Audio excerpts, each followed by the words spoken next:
that only booklet 1 of 2 would be used at the polling station, while booklet 2 of 2 was to be placed in a tamper-proof envelope and not to be used at the polling station. The forms that have been transmitted, of the forms that were used to transmit the results in this election 2022, do not meet the standards or conform to either of the forms that the IBC said were going to be used, and this evidence is in the affidavit of Benjamin Agena.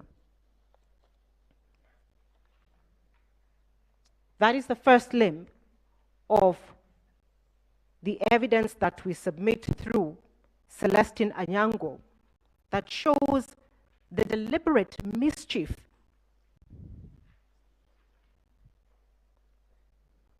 in the use of the statutory forms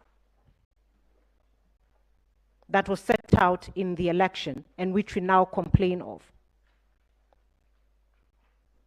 Going now to the evidence provided by Celestine Anyango in the 41 forms, what was observed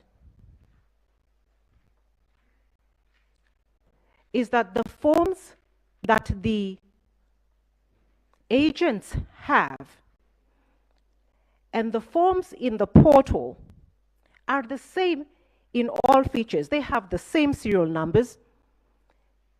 They are embossed using the same stamps. They're signed by the same agent, presiding and deputy presiding officers. However, the figures in the forms have been tampered with and are different with regards to the results for the first petitioner and the results of the first respondent, William Samoei Ruto.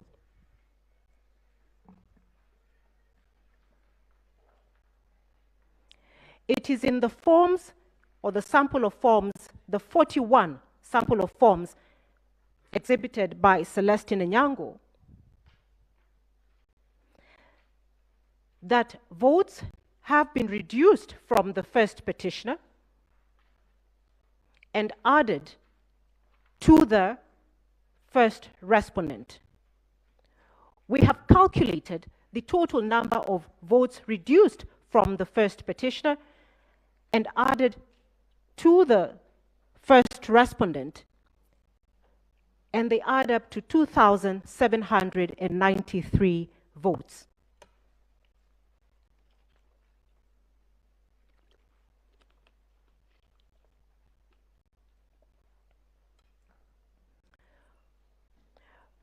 My ladies and my lords, we contend that the figures are important because of the slim margin with which the first respondent won the election or was declared as the winner in the election.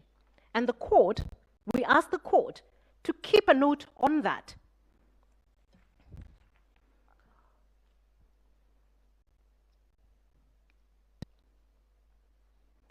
My ladies and my lords, the difference between the result declared to overcome the 50% plus 1 threshold is 69,000 votes. 0.49%, which is the margin that the first respondent is said to have overcome the constitutional threshold, is the equivalent of 69,000 votes. And therefore, when we look at the results and the numbers that we will show have been tampered with, either reduced or removed from the first petitioner's votes, we will show that those discrepancies affect the outcome